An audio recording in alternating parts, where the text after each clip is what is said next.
All right.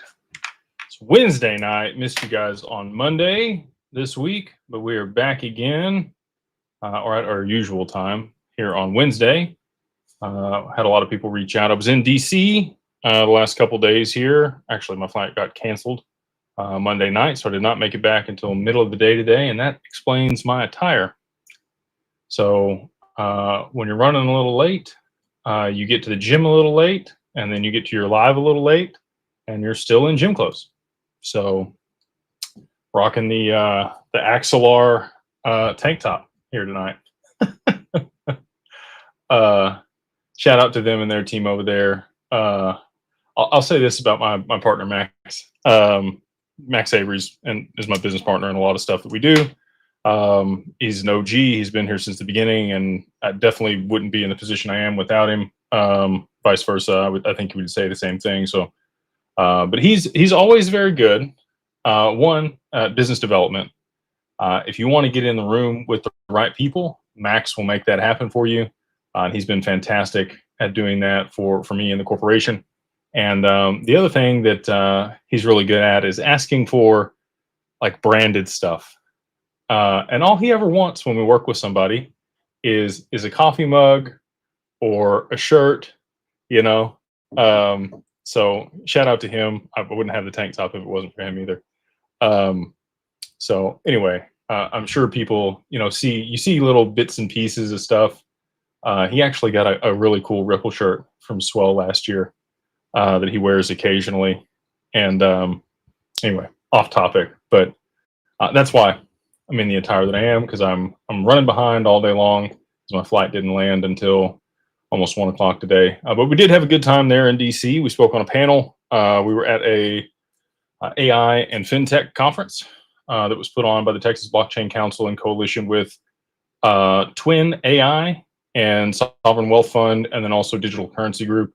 We're all sponsors there, talking about decentralized AI, treasury for Bitcoin, other applications for tokenization of real world assets. And that's the panel that I spoke on, was RWAs, getting into what it looks like to tokenize stuff and how you can work with that. A lot of people, and I think this is the long-term vision, right? I do think that we'll get to a point where things are on-chain as NFTs or digital titles is really what I think things will be called in the future. Non-fungible tokens is really the technical term that goes along with that. But most people, they don't really, NFT has a kind of a stigma at this point. So I think they'll probably move to digital titles. So your vehicle, your house, anything that you own, I do think will end up on the blockchain at some point in the future. And you got a Google wallet or an Apple wallet or a Samsung wallet, and it'll live there. You'll have a repository of all of the things that you've purchased through that, and you'll be able to exchange stable coins directly for that item, and it'll register there and it'll prove your ownership. There's a lot of legislation that needs to be passed and put in place, but we're headed in the right direction now that we have bipartisan advocation for this technology. We will see that for Crypto Week here. We had Brad Garlinghouse testify in front of Congress today, which was pretty exciting to see. And a lot of big steps in the right direction here for the actual adoption of this technology at scale, specifically for stable coins and payments. And then eventually, market infrastructure. We have the Clarity Act that's also on the floor that is going to be voted on. I got to listen to, it wasn't French Hill, Patrick McHenry opened the conference, and he was talking about why there's two separate bills for stable coins, and the Clarity Act is separate. And he thought that he could get the stablecoin bill passed first. And that's why he introduced it first, just kind of low-hanging fruit, easy for everybody to agree on, not as robust or complicated as a market structure bill. And yet here we still are because of the Biden administration and those that came before Trump. And not that, again, I won't get into the politics here, but there was a lot of friction that was in place previous to this administration, and really the crypto vote that came in for this election. And now that they've seen that this is a point of contention and it matters to voters, they're obviously, moving things along at a pretty rapid rate now. Now that Trump's in office, and we do have bipartisan approval or advocation for this technology. So excited to finally see some things rolling here. But back to the tokenized securities, well, real world assets. So I do think that we'll end up with NFTs 3 to 5 years from now. It's going to take a while before that legislation gets passed. But in the meantime, I do think that you're going to see tokenized securities and private equity. A lot of what we deal with in the Mastermind group, because we run private deals and we have a whole platform that does end-to-end fund administration for SPVs, which are special purpose vehicles. It's a company that's formed specifically for pooling investment and investing in a specific item. That's a regulated securities offering here in the US. There's very straight guidelines for how that operates, and you can easily tokenize that and create liquidity for shareholders there. We've seen a lot of people come into the market. They're looking to do that, but you could syndicate pretty much anything in that manner. And, we all, again, want the fractionalized NFTs and direct ownership to stuff, but I think this will be a good derivative that kind of bridges the gap until that is a viable solution in the future, where people can have the benefits derived from having exposure to whatever asset class they want to be in, while not having to maintain the ownership that might be associated with that. And that's why a lot of people participate in REITs or other real estate funds at this point. You're going to derive a lot of the benefits, the cash flow, the depreciation, and the tax benefits are going to get passed back to you. But you're not going to have to actually manage the property, which is what most people's apprehension to getting into real estate is. They don't know, codes. They don't know, what it is to upkeep or maintain or service or cost seg. They don't know anything about how to use depreciation to be able to offset the tax implications, or who to hire for that, or property improvement, or the other ways that you can derive benefit from different types of real estate investment. One of the guys that was on the panel with me is actually converting old hotels into multifamily properties, which is a really unique value proposition because of the cap rate that he's able to acquire those properties at. And then he's able to get commercial loans because of the conversion over to the multifamily property to be able to refinance them at a better rate and increase his IRR and cash flow and all the other things that you're looking at if you're investing in real estate. So he's working on a tokenized marketplace for that. We were also, the other person that was on the panel with me was the COO of Liquid Acre. Known those guys for a long time. David Spring is a strategic advisor over there. We met him back at Consensus 2 or 3 years ago. Shout out to David. He's been in the real estate space a long time and does a really good job. But again, everybody at this point is really leaning toward securities offerings to be able to create a marketplace that's viable with the way that things sit today. And once we get the Clarity Act and the stablecoin bill in place, I think that that's likely what's going to come to market first before we do have, again, direct ownership through NFTs. So a lot of that there. And then again, on the AI side, got to meet with a lot of people that are being progressive in that tech. Really cool to see how fast that's actually moving at this point. And yeah, just it's a whirlwind. And if you're not on the cutting edge and reading Twitter and staying up with everything on a daily basis, you're falling behind. And if you get too far behind, you're going to be way behind here before too long. And that may be why you start to leverage AI. Hopefully we have some type of assistant here in the not too distant future that can help augment your stuff. If you're not using LLMs already, you're behind. If you're not working with Grok and Claude and ChatGPT on a regular basis to be able to fulfill whatever you're doing in your vocation, I would highly suggest, you could take nothing else away from the deal tonight.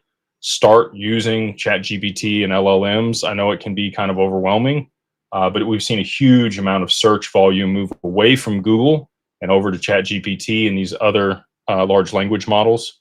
And I think that that's just going to continue to be, exacerbated. Google's got their AI, that's on their stuff now, but I don't know who's going to win this race. ChatGPT is kind of first to market, and I do think that they've aggregated the market share at this point. Most people leverage that versus some of the other platforms. And each one has its own unique spin and kind of what it's better at. But until you use them all and figure out which one works best for you, you're going to be behind. So highly suggest that you get to going on that if you haven't already. So without further ado, we'll go ahead and hop into the questions here. Again, fair game. We run down anything to do with estate planning, taxes, investments in crypto, speculation, tinfoil hat if you guys want it. I will wear it for you guys. I do have to put my disclaimer out up front here because I've been bad about waiting until like an hour in to do it. But anything said here these are my personal opinions. They're not affiliated with Digital Ascension Group or Digital Wealth Partners or any of these subsidiaries that we have. These are my opinions and mine alone, and they do not reflect the opinions of the firm. And then also, anything here is also not financial advice, only for entertainment educational purposes only. Please always consult with your wealth advisor, your CPA, or attorney before making any tax, legal, or investment decisions. If you need those professionals that are licensed and credentials, you can always reach out to us, and we can provide those people for you as good resources and referrals. A lot of the people that we work with, we actually don't get anything back from. We just want the best for our clients. We sit on their side of the table and make sure that they don't get taken advantage of. So yeah, we'll go ahead and hop into the questions here. We have one over here on TikTok that says, "Hey Jake, thank you for everything that you do and support us." Absolutely, appreciate you for being here. MMM, they say, "Can you explain why you said open an LLC from now?" So many people already have a large investment in digital assets for them, whatever that might be. You're not going to really derive a whole lot of benefits from an LLC until you have at least $50,000 to $80,000 worth of value in your digital assets. And then at that point, especially if you think that they're going to go higher, you would want to structure them for many reasons. The first of which being anonymity. We structure all of the LLCs there in Wyoming, where you get attorney-client privilege. There's a few other states and jurisdictions that provide that. You could look at South Dakota or Nevada or Delaware if you did want just that component. The other benefit, well, there's a couple other benefits when it comes to Wyoming, but you have, beyond the anonymity, low cost to maintain the LLC there. I already have some tea, but I know it. My wonderful wife with the tea. I'll take more tea. Don't burn me. That's not nice. I wrote a question down I thought was a good one. If you have time to get to it, Okay. I don't know if you can explain it right. Yeah, I'll get to it. Hey. My wonderful wife. Oh, I forgot about this. So you guys always ask me if I have a crystal ball. Well, here it is. Work my magic on it tonight. Shout out to Hal from the Mastermind. He shipped that over. It's very cool. It has the DWP logo there in the middle of it. So shout out to Hal for putting that order in and sending it over. Very much appreciate the note and the letter and the gift. Very thoughtful. So anyway, back to the LLC. Beyond the anonymity, you have no state tax there in Wyoming. You get it's a low cost to maintain it. So it's like $60 a year until your assets are north of 20 million. And then, they take a couple bips off the top. I think it's actually like 2% of 1 basis point. Beyond that is your annual cost there to maintain the entity in Wyoming.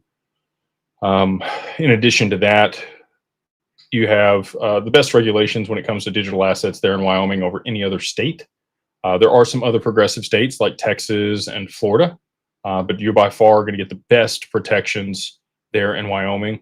In addition to that, as far as creditor protection, if you maintain the corporate veil, which we work with Laughlin to do for all of our clients, the worst that can happen is they place a charging order against your LLC, and they adopted that from Nevada.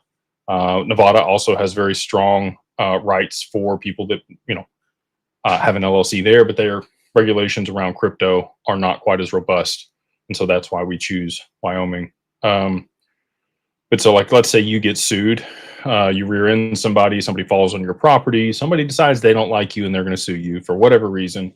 If you maintain that corporate veil like we do, and you could even put yourself in the first position as a creditor, it makes it very, very difficult for anybody to actually ever get the assets out of the LLC or liquidate them or try to take them from you. It almost acts like a trust as long as everything is structured the right way. And those results are immediate. When you do set up an asset protection trust, it takes 2 years to season in.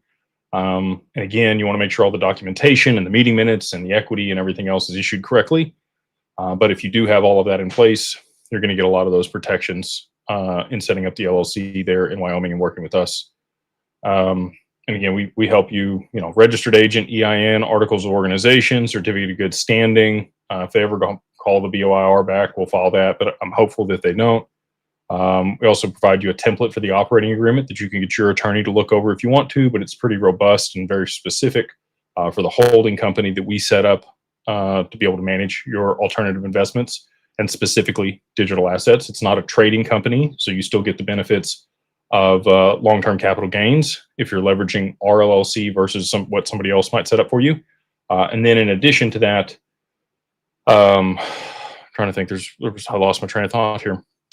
Anyway, there's many things that would benefit you or behoove you to go ahead and set up the LLC now. Also, bank accounts, if you get them structured now and you have relationships with banks for 3, 6, 9 months before you move large amounts of money into those accounts, it's going to be much less likely that those get flagged. And it being a business account in and of itself is actually going to be much less likely that it's going to get flagged when you move money in from an investment, especially if it's 6, 7, 8 figures, right? So all those things are net benefits. And there's additional benefits for ways that you can structure your estate on the other side of price appreciation. And you could wait. Again, you could wait till post-price appreciation to set this stuff up if you wanted to. But again, if you're wanting to be proactive and you do have more than $50,000 to $80,000 in current value, we recommend most of the time that our clients go ahead and establish that. And we do everything end to end for $2,000 if you use the code 50OFF 50OFF DAG LLC. That's 50OFF DAG, like Digital Ascension Group LLC. So, and that's at digitalfamilyoffice.io. So we'll go ahead and hop into the super chats here. We got Silverado Man first up. Love the Chevy, dude. How long until XRP is $10? It's going to be predicated on events taking place. Again, I've talked about this a lot. Like, I know I now have a crystal ball, but I still don't know when. Okay. We've got oil starting to move higher here, anticipating some conflict in the Middle East. Last time we saw moves in this direction, things did escalate there between Iran and Israel. So my anticipation is that could happen again. If they do, if another scenario that could play out is Lloyd's of London decides that they don't want to insure any ships moving through the Strait of Hormuz. This was brought to my attention in Carbon 2 chat last night by my buddy Rob over there. Shout out to Rob.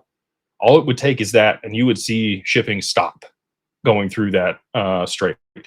Iran threatened to shut it down, and we did see some price appreciation on oil there, but then it kind of was staved off after the back and forth that happened. So everything's set up. We got the stablecoin bill in place. We've got the reverse carry trade ready to unwind. We've got Trump looking to drop interest rates 300 basis points here in the US. If they did that, that would absolutely unwind the reverse carry trade immediately, because our yield in treasuries would drop like a rock. And if we do see the Bank of Japan continue to raise interest rates, which is what they say that they intend to do, they're no longer going to continue to hold them where they have been since August of last year. So almost a whole year later here, they are intending to raise interest rates. So if either side flinches and moves, or really you would need both to move at the same time, what the environment that you need to play out for the reverse carry trade unwind at scale is bond yields in Japan need to go up substantially, while bond yields in the US go down substantially. And you would see a huge migration from treasuries being held there by the Japanese government and other people, dumping US treasuries onto the market, moving into the treasuries there in Japan that the Bank of Japan has issued. And those would flow onto the market. You would see that exacerbated by anybody from BRICS and the BRICS nations also dumping their treasuries alongside that. We had China dump some more treasuries the other day, which I think Tether bought up consequently. We'll see. I think Tether has been a very good patsy for the Fed not having to print more money to be able to buy the treasuries, or the treasury having to buy the treasuries back. And when they no longer need that and they push stablecoin regulation here in the US, I think that they will remove Tether in some capacity. Is that because Bitcoin unwinds? Is it related to the Epstein case? I could speculate on a bunch of stuff. All I know is Tether and Bitcoin are going to be involved, and there's going to be a big move down in Bitcoin when that happens. Does Tether unwind? Does it destabilize? And that's what causes a catastrophic, credit crisis across all the exchanges that's orchestrated. And then we get the launch of the ETFs for XRP, and BlackRock rolls out. We're still waiting on the end of the case, and for the SEC to state that they're dropping their appeal in that case between the SEC and Ripple.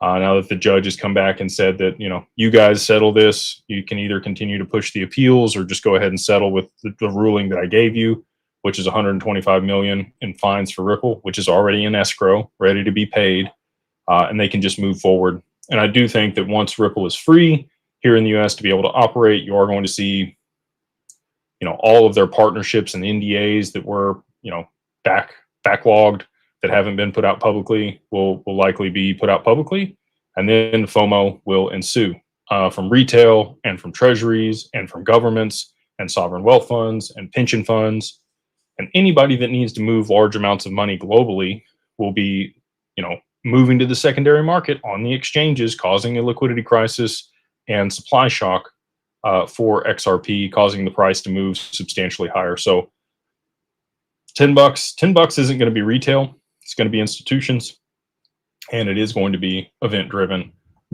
most of which I just discussed there. JJ Mendoza, what's up, man? He says, hey, legend, what's going on, brother? He says, how does ROUSD usage pump the price of XRP, for example? Any examples? Thank you. It hasn't. I know a lot of people want it to. It can by like quasi. So I'll walk you through that. More liquidity that's issued on the XRPL, the more transactions are going to be on the XRPL, and the more liquidity needs to be in XRP. But really, those transactions will support the value and hold it stable if it's flowing through XRP. So there's a DEX that's built into the XRPL, and it routes liquidity through the most efficient corridor. It matches buy and sell orders, and if the cheapest and fastest way to move a settlement or a transaction is through XRP, that's where it will route it.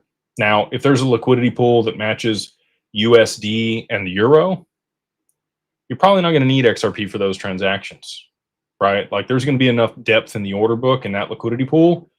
You probably won't need XRP in that capacity. But if there's not enough depth in the order book, or it's cheaper because XRP is significantly higher in value, to move it through XRP, then it will choose XRP to settle through that. So again, we need a supply shock on XRP to push the price to levels where it can start settling things. You're seeing a lot of the building blocks being put in place, though, to be able to hold price stability on the other side of appreciation. So now that BNY Mellon, the largest custodian globally, is going to be working with Ripple and ROUSD, big announcement today. I don't know if you guys caught that one or not. That's a big deal. BNY Mellon currently custodies like $70 trillion worth of assets globally, which is wild. And they're also a pretty large asset manager. I think they have around 3 trillion or 4 trillion under management. So AUM and AUC are two different things. Digital Wealth Partners, so our subsidiary that does the wealth management, we have about $500 million worth of XRP in Anchorage. So, we're a blip on the map. But as XRP appreciates, we think we'll be working with some of the wealthiest people in the world, and excited to continue those relationships and continue to provide value in that capacity and provide returns. We are going to have our first distribution from the funds to people here in the next week or so, maybe a little bit longer than that. It's going to be a little past the middle of the month when we do pay that out. I think we're a little shy of 2% is what we're going to pay people on their XRP that put it up in the fund. So I'm okay with that. If we averaged this amount over the year, it'd be somewhere around like 7.5% that we would pay people on their XRP. So pretty happy with that. It's a market neutral strategy. We manage downside risk and exposure, no counterparty risk, held in institutional custody, orchestrated, very similar to how Doppler Finance is working. Talked to them the other day. If you are US based, you cannot participate with Doppler Finance. However, if we work something out, there may be an avenue through Digital Wealth Partners where people could. We'll see, you know, what shakes out there. We still got to do some more due diligence. They got to do more due diligence on us. They do hold their assets at copper. So I did put out a video the other day that I would encourage people to go watch. I know it's not like super sexy, but it does talk about institutional custody and the differences between the softwares and the providers and what I believe real institutional custody is, and the standards that our team, sets for institutional custody, which are a bit higher than the rest of the industry. A lot of people talk about institutional custody being Fireblocks or copper. Both of those use MPC technology, which is not bad. They do segregate the wallets, which is great. You can get insurance on them, but because they use MPC technology to be able to hold the keys, they would not qualify for the FIPS, which are like the Federal Information Processing Standards here in the US. And with that, they would not be able to work or qualify as an institutional custodian with somebody that has the licenses. You've got Anchorage, which does use a derivative of copper, but they've involved the HSMs in order to meet that criteria. They're an OCC regulated, federally chartered bank, which is what Ripple just applied for. And they do have standard custody. Medico does use HSMs. Ripple's custody uses HSMs also. So if that tells you anything, you know, Ripple, again, setting the standard in the industry. And that's why we want to work with them, potentially Archax, potentially Zodia, are some of the other custodians that we would like to work with if they do get their licenses here in the US. So again, just, you know, kind of beating on my drum here, but if you haven't seen that video, I would go check it out. It is going to give you a lot of understanding when it comes to who the institutional custodians are, how they structure it, what's provided, and what you need to be looking for when you're shopping that as well.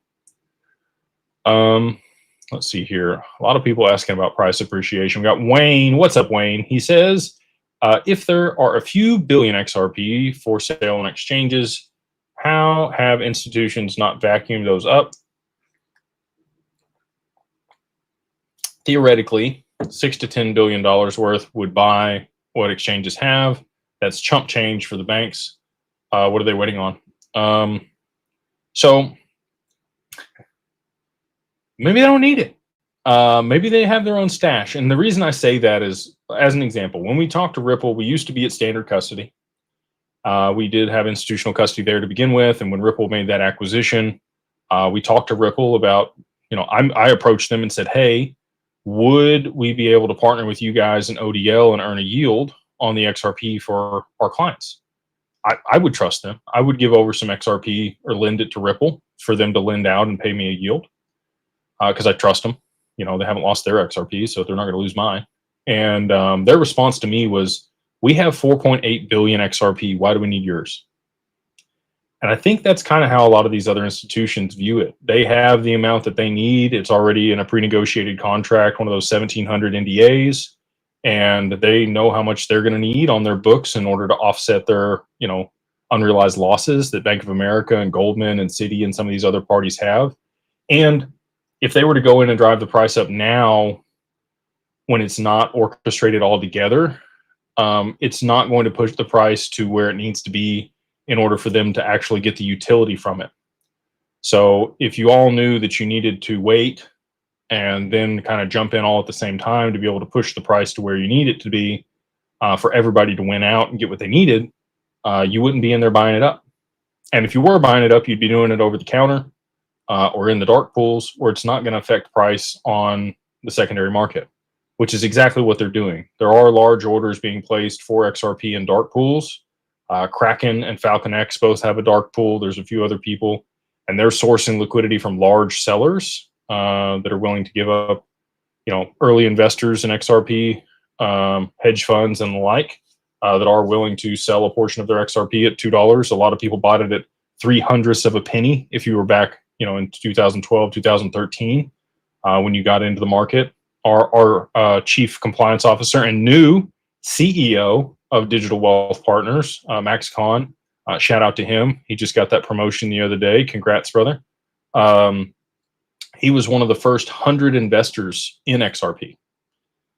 And so there are funds out there that still have large allocations from the early days that are willing to liquidate portions of that. And that's at a huge gain, right? So there's going to be tax implications associated with that. But once that liquidity runs out and people aren't willing to sell through the dark pools of the OTC desk anymore in large amounts, or Tether has some implications, I think that's when you're going to see people move to the secondary market, and that's what's going to be what's left. And that's when retail, if you do see it hit 10, 20, 30, 40, $50 very quickly, a lot of retail investors are going to be the exit liquidity. They're going to be selling onto the market while the institutions are buying. And you might say, well, why would institutions wait? Institutions are going to wait till the lawsuit's over. That's another piece of this. They are not going to move forward until there's full legal clarity around XRP, and they know how it's going to be taxed, and they know that the lawsuit and potential litigation's over. Even though we have full clarity that it's not a security, we don't have a full definition of what XRP is. FinCEN regulated it a digital currency back in 2014, 2015. But we don't have full clarity today from Congress until the stablecoin bill is passed. And they took the piece out that actually referred to XRP. So I don't know if they're going to slip that back in. I mean, it's already passed through the House. If they tried to add something to it now, they wouldn't be able to. They're in the Senate. Actually, it's passed in the Senate, moved to the House, excuse me, because I know people are going to correct me. So just waiting on that. But yeah, I think there's a few little pieces that need to move into place, and then we're going to see the large amount of buy volume move onto the market there, Wayne. First says guns out. That's right, man. What do we got here? We got SAE. They say, hey, Jake, I'm with DWP. Awesome, brother. Glad to have you as a client. Excited to be working with you. He says, but concerned about if my trades can be executed in time when price appreciation happens. My advisor takes a long time to respond.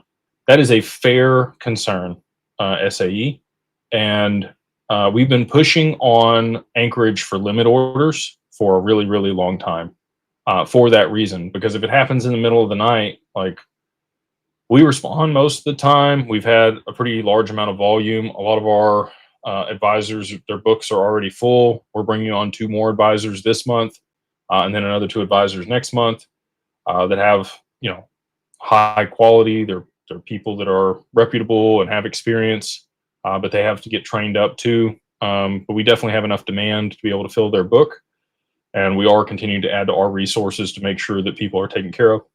But this is a valid concern, and again, we are pushing Anchorage to be able to, get the limit orders in place.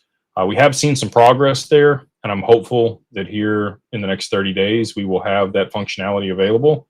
But they've been telling me that for 2 quarters. So, and again, not poo-pooing Anchorage. They've been a fantastic partner. They've had some other cool people come along and want to work with them, like BlackRock. And when, money talks, and when they're moving billions of dollars in Bitcoin and other things for their ETFs there to Anchorage, they're going to take priority over the little guy, right? I don't think we're going to be the little guy a whole lot longer. But right now, we've kind of taken a back seat at some points just because, they do have some pretty large clients that they service there. And we don't make up a huge, chunk of their business. So again, pushing them. They have been very great to work with and gracious for our asks. Done a lot of things to be able to help us out, but that is on the docket here. And we want to be able to make sure that's in place too, because candidly, that's a concern for us as well. We got Maris. What's up, man? He says, hey, Jake, do you think the legend, love it, man. Do you think the four digits could come sooner on the 14th or earlier months? Also, yield earns 12% a year or less or more. Yield is never going to be 12%. Anybody that's promising you 12% yield, very concerning. So yield is basically guaranteed, and that's how people talk about yield. It implies that it's going to be a steady income for you. Anything that's 12%, highly concerning.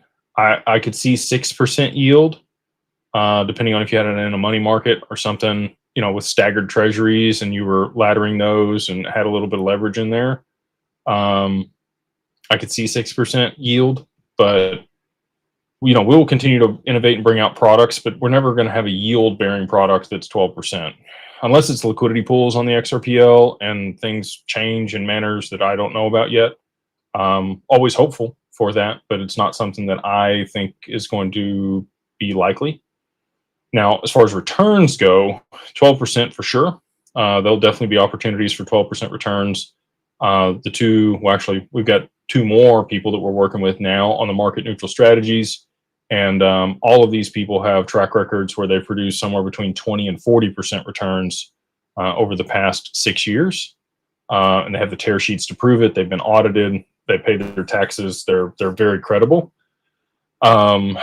And so, we'll be able to put the excess margin and liquidity to work with these people in the way that we've structured stuff, legit, standardized, regulated. But again, you might have one quarter that is 1% up and the next one's 7, and then the next one's 2, and the last one's like 3 or something, right? So it's not going to be a standardized, like, I know I'm going to get this at the end of every quarter, but you're going to get some type of return ideally at the end of every quarter. And there is risk with those too.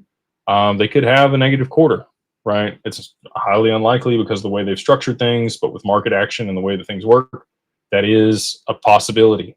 So just know that. And again, depending on which one you're in, you're going to be covered. Some of the new strategies that we'll be rolling out in the near future, I can't really discuss too much about them, but we have thought about some ways to mitigate that risk of loss even further. So excited for those coming out in the near future. And if you want to learn more about those, you can always reach out to Digital Wealth Partners. If you are a client, your advisor can talk you through those and let you know what those look like. And if you have, at least 100,000 XRP or at least $500,000 in digital assets, you can become a client there at Digital Wealth Partners and work with us and participate in some of the products and solutions that we're bringing to market. As far as 4 digits before the 14th, a lot would have to play out here in the next couple days. Not saying no, but like a lot would have to play out in the next 4 days. You'd have to see the spike in oil, like got to be conflict in the Middle East. You're going to have to see the reverse carry trade unwind. You're going to have to see ETFs launch. Like there's a lot of stuff that would have to transpire here. BlackRock, like just Tether. There's so many things that would have to roll. And I do think that all is going to happen in a very short window of time. But by the 14th, I don't know. So just so you guys are aware, the reason he's asking for the 14th, ISO 20022 is a messaging standard that the banks are going to implement on that date. And if you understand anything about that, it's just the messaging. So it's not instant settlement. That is a prerequisite for instant settlement. So they have to be on that messaging standard, and then they could start moving to instant settlement. So is that correlated? Could it be? Sure. But we need liquidity in the asset before that date in order for that to actually play out and be leveraged and settle those transactions in that capacity. So I'm not counting on it. I'm still looking out through the end of the year here. I feel much more confident in saying that than I do the next 4 days, but I'd love to be wrong. I'd love to wake up Monday with a $2,000 XRP and be very happy. You and everybody else. This person over here has asked how to become a client. You just reach out to us. You can email us at info@Digital Family Office or info@digitalwealthpartners.net. So that's digitalfamilyoffice.io or digitalwealthpartners.net. Partners with an S and not Padnas. Make sure you spell it right. G.I. Kai, what's up, man? He says, what's up, big dog? What's up, man? I was out scouting my new home in Breckenridge last week. My budget would significantly increase if XRP would appreciate a tad. Even to $25 would be nice after DCA. Why is it taking so long? God bless.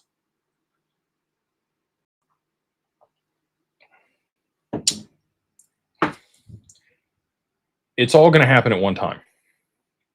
You're going to see everything roll at once, and they have to do it that way in order to cause a supply shock in the manner they need it to be in order to drive it to the price drive the price to the levels that's required to be able to settle transactions. We really need like $100 XRP for Swift to even think about using XRP to be able to settle transactions globally. Somewhere between 50 and $100 is when they could actually start leveraging it. There'd be enough liquidity in it for it. So you need, again, the ETFs, you need the treasuries to be dumped, you need stablecoin regs. There's so many things that all have to play out together in order for them to orchestrate the supply shock, which is what I think they're going to do to drive it to a really high price. So it's not going to be one of those like, you know, slow grinds like Solana or ETH or one of these other tokens. And if you look at XRP in the past, that's exactly how it's moved. It's almost a straight line up when she goes. And if you're not in, good luck catching it. We got Nicole. Hey, ma'am. She says, hello, legend. I get the lady saying it too. Thank you. Thank you for your service. After appreciation, if some of us got into your team by the skin of our teeth, what happens if price drops a bit and we no longer qualify? Would we be kicked out? Absolutely not. Absolutely not. As soon as you're in, you're always a client. There's not like, we're not going to kick you out. There's no way to do that. If you've signed the contract with us, then you're in and you're good to go. And we wouldn't do that to people, Nicole. And I don't anticipate, like, again, with the way that utility is going to drive the stability of a lot of these assets, I don't anticipate a big pullback like we've seen in the past. I could be wrong. I do now have a crystal ball, but it still doesn't tell me what's going to happen. Viclo says, what's your take on Cardano? That's a good question. Don't really see anything from you about that asset. Also, should I dump all of their asset to buy XRP? So I've met Charles Hoskinson. We met him in Vegas last year. And I like Charles. He's actually just a little bit older than me, which is kind of weird because, I don't know, he looks like he's like 40 something or in his late 40s. And I'm not dogging him. He's in Wyoming, kind of a cowboy. And I appreciate him for all of the advocacy he's done there for regs in Wyoming and everything else and what he's done for the industry. And he is a billionaire, so I can't really say much. But when we went to that event, I didn't really see anything that was of utility being built on Cardano. In my definition of utility, there's a lot of games and maybe even some decentralized finance being built on Cardano, but I don't see any traction in actual use cases yet. And so it's hard for me to figure out what I think the price is going to go to or what it's going to be if I don't understand the total addressable market for something. And that's why XRP is like a no-brainer for me, because I can look at the total addressable market for Swift or for commodities or for FX or for the back-end settlement of the stock market. Like, the application is very clear and I can understand what the TAM is, total addressable market. When it comes to these other assets, I don't know where they're going to be used or what's going to be built on them. And so it's difficult for me to like gamble any amount of money on them in a meaningful way. Now, I did make money on Cardano when I first got in. I'll be completely transparent. I got in Cardano at about 9 cents and I sold when it got to $1, and I could have held it for longer than that because it continued to go up. But made a bunch of money on Cardano in 20 and 21. And it's similar to you. Like, I looked at it, I was like, seems like it's a good team. They've got good tech. It seems like they're cultivating partnerships. I heard it in the news all the time. And the people that were in the industry were talking about it and positioning it like it was a good utility-driven token. But in the 5 years that I've been here, I've seen no progress in an actual application. And again, I'm probably blind to it. Just candidly, also, I don't spend a lot of time looking at Cardano.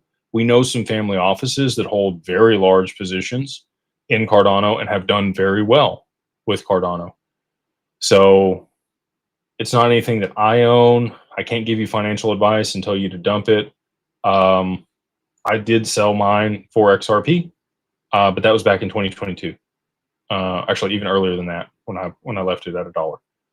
So I know it's probably not what you wanted to hear, but that's my opinion on it. I really don't have one because again, I went to the conference there at Rare Evo, and Cardano was a sponsor, and Charles got up on stage and spoke, and I met him, shook his hand, talked to him for a little bit.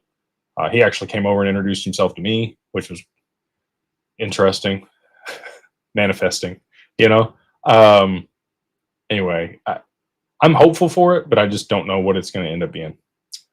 Teresa has a go. What's up, man? He says, hey, Jake, hope you are doing well.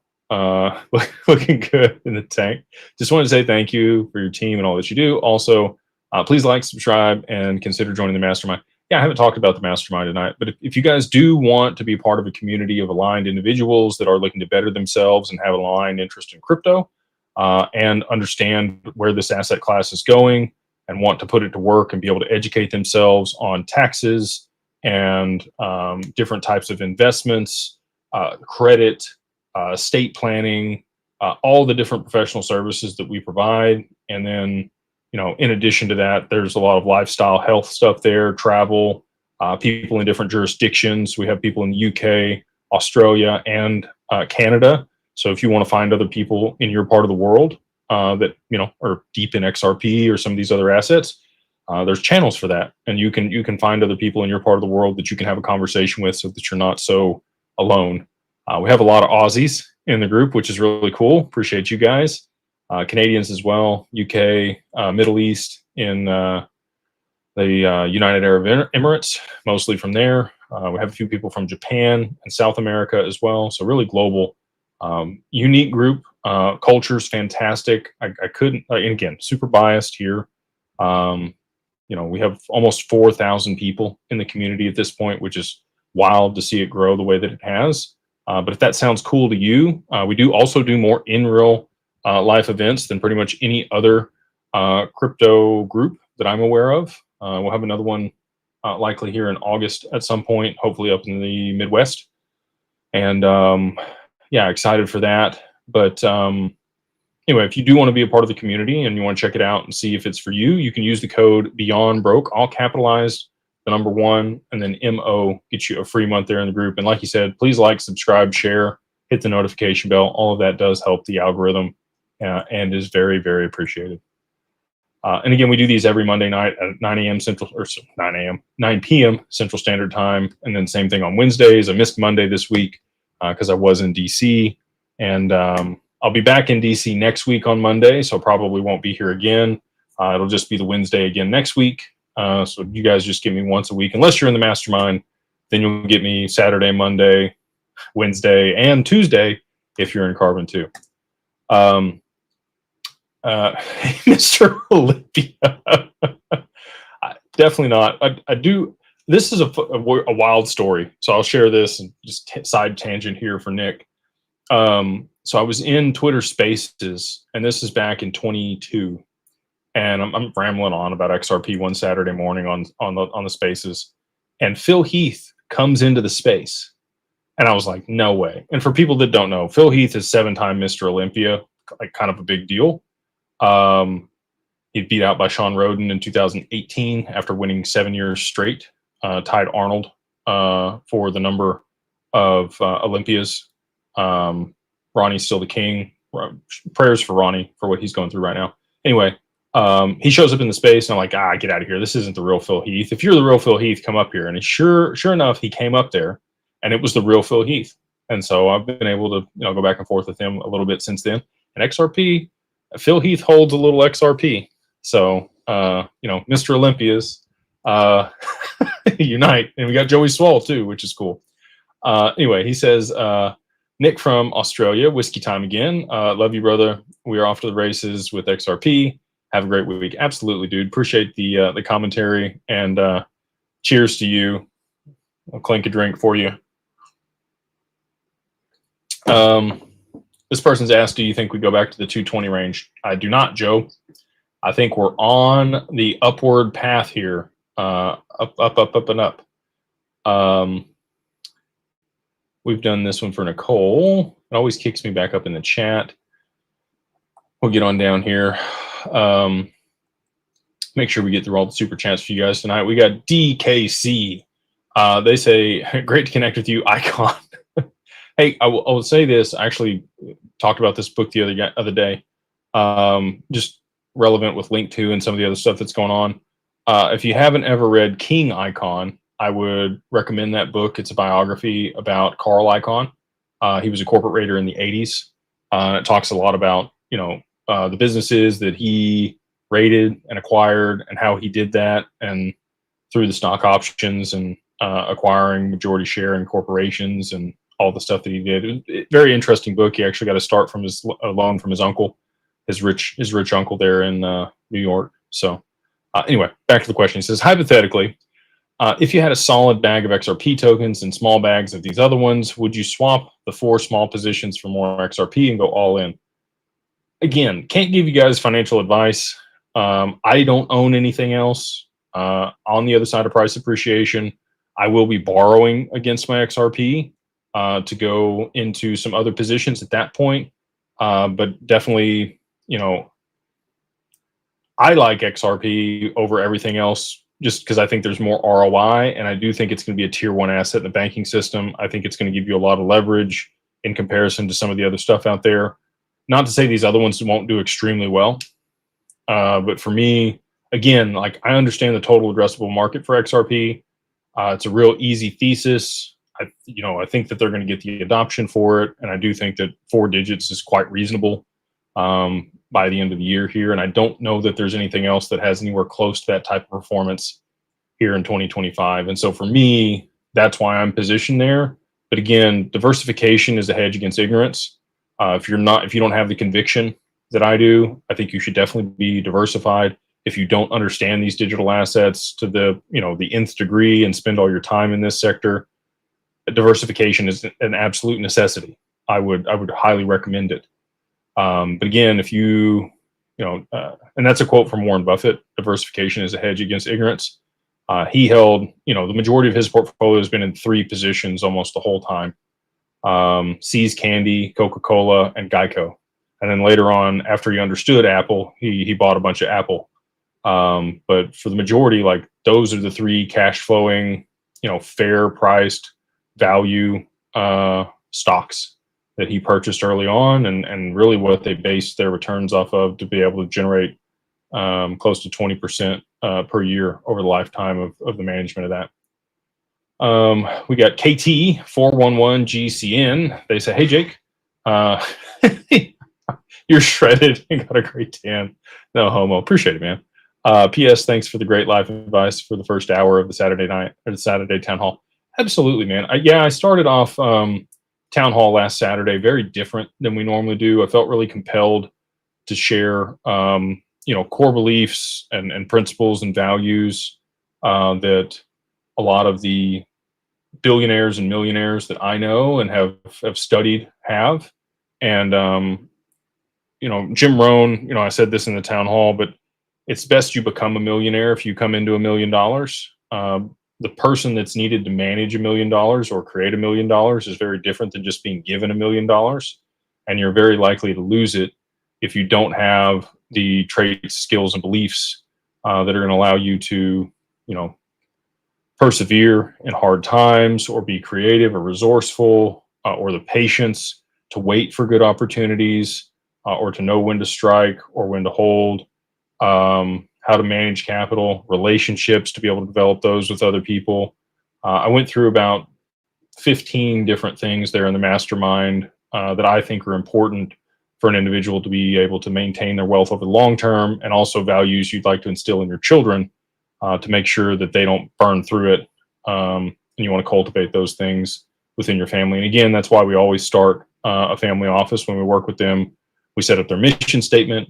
We put together a doctrine, which is a constitution or compass that talks about their core values, principles, and beliefs of the family, and how you want that governance to work, to be able to make sure people are in alignment with that if they're participating on the family board or in the financial committee, or garnering benefit from the capital that the family has amassed. So very interesting. Again, a lot of people are going to become very wealthy if you're invested in these digital assets.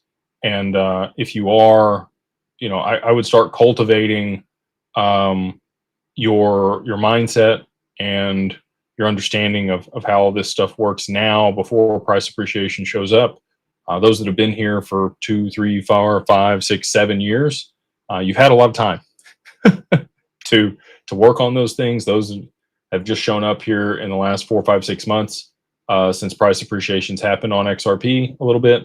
You probably haven't had quite as much time to cultivate those, but I do anticipate that people that are even buying right now are going to need a lot of those things. So again, like to share stuff like that in the mastermind and get people thinking about that. We talk about that a lot more in Carbon 2.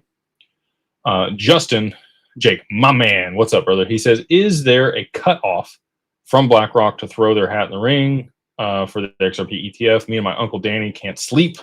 Hurry up. 1 to 2K XRP. Tell Uncle Danny to stay up to watch the live. Shout out to Uncle Danny. What's up, man? Appreciate you guys, hanging out late with me. I know it's almost 10 p.m. here, Central Standard Time, and we do have people all over the world watching. So appreciate you guys being here again. I don't ever say this, but if you would, like, subscribe, share with somebody that if you find this valuable, it is much appreciated. And it does help the algorithm. Same thing over here on TikTok and X. They're waiting on the lawsuit. We need the SEC to state that they're going to drop the appeal, and then I think immediately after that, you're going to see BlackRock throw their hat in the ring. I think that's what we're waiting on. We got B-Man. He says, if my net worth is 1.1 million, do I have to invest 1.1 million with DWP and have Anchorage, custody at Anchorage? Thank you. On the other side of price appreciation, after a $10 XRP, that is going to be the requirement in order to work with digital wealth partners. And people may ask why that is. Well, we want to be able to best serve clients, and that's really kind of where the economics start to make sense too. We've lowered the threshold down multiple times to allow people that we do think are going to be far beyond that threshold in the near future to be able to participate with us. And again, if XRP goes to $100, you only need 10,000 XRP to be able to be a client. And I don't know where else you're going to be custodying besides Anchorage or with digital wealth partners. There isn't anybody else currently that works with anybody in the capacity like we do. And there's really no bank or institution that has the capability, at least for the next 12 to 18 months, based on our conversations with Citi, Goldman, Bank of America, JP Morgan, and all the other institutions out there. Fidelity is in the same boat. They're not integrating XRP anytime soon, from my understanding, for their retail side of their business.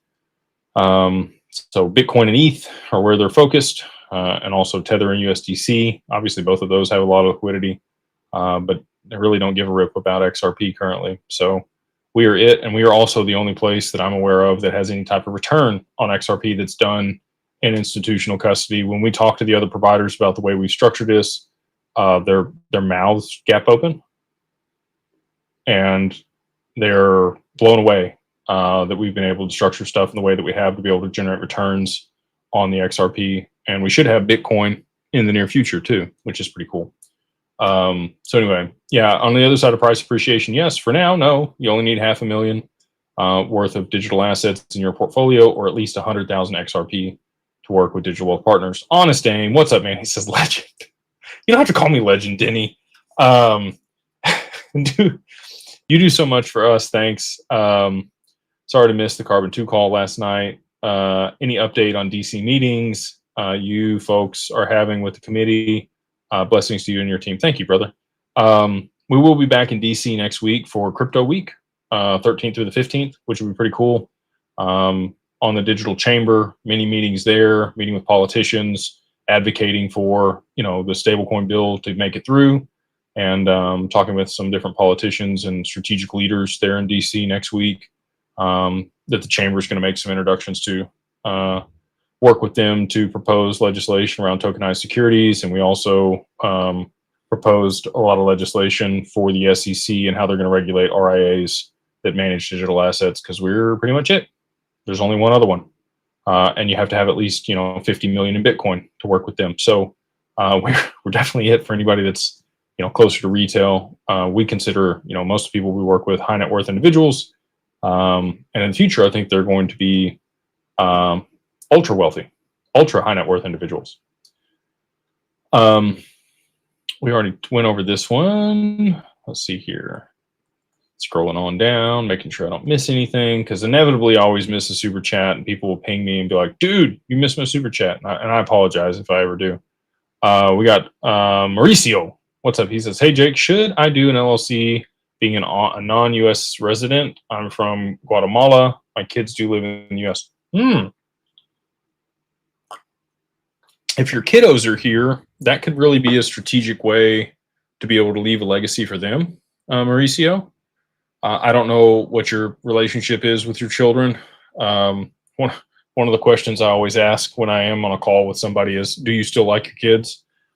Most of the time, the answer is yes, but sometimes it's not. So, sounds like you're fond of them based on the comment here. It could definitely be a strategic way for you to set things up. But you are going to tie yourself to the U.S. if you do that. We are going to need a tax identification number or TIN, and we can get that filed for you if you do want to set that up here to be able to establish an LLC and hold your assets in it. Being in South America, there are some other jurisdictions there that are favorable. But again, your kids being here, I would work with an estate planner that's familiar with the laws in South America and in the U.S. and decide based on that what is the best route for you and your legacy.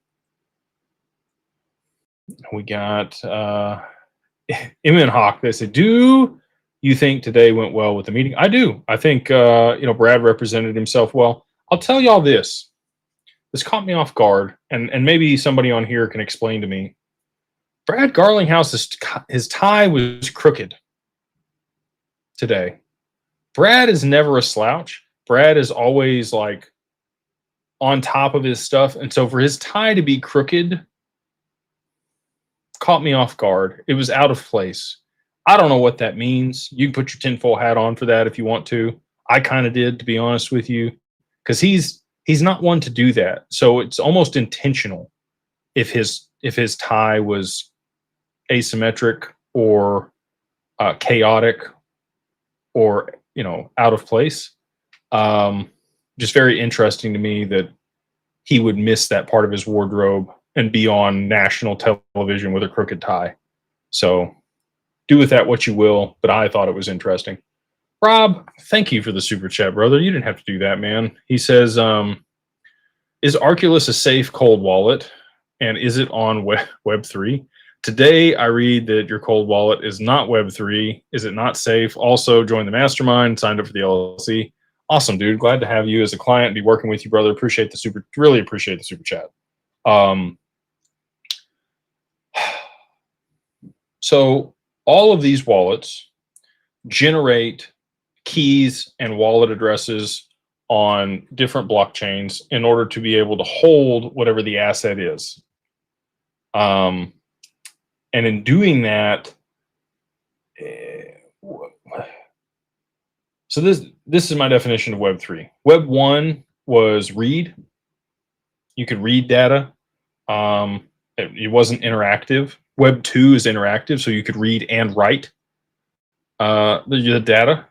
So now you have like social media, and you can post things, and you can write your own blog, and there's video content and a bunch of other stuff that goes along with that. Web 3 is where you own your own data.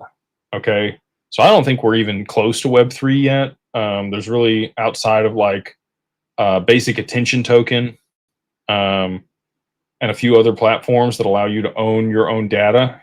Library was another one of those that got shut down. We're really not even close to Web 3 yet. So for somebody to say, is your wallet Web 3? It's just a bunch of blockchains. You're able to issue, a wallet address on that blockchain and then hold assets there. So like 2.5, like halfway there, but you really don't own the data on that. So again, I think a lot of people just throw acronyms out and don't really understand what they're saying. If you have a cold wallet, there's nothing wrong with your cold wallet. Again, personally, I'm not bad-mouthing Ledger. It's just not anything I would use because of other things that I'm aware of. Again, correlation doesn't always equal causation. Not throwing any shade. If you have a Ledger, probably fine. Just don't update the firmware. And I recommend Decent if you want a cold wallet. Arculus is cool. LEPAL is cool.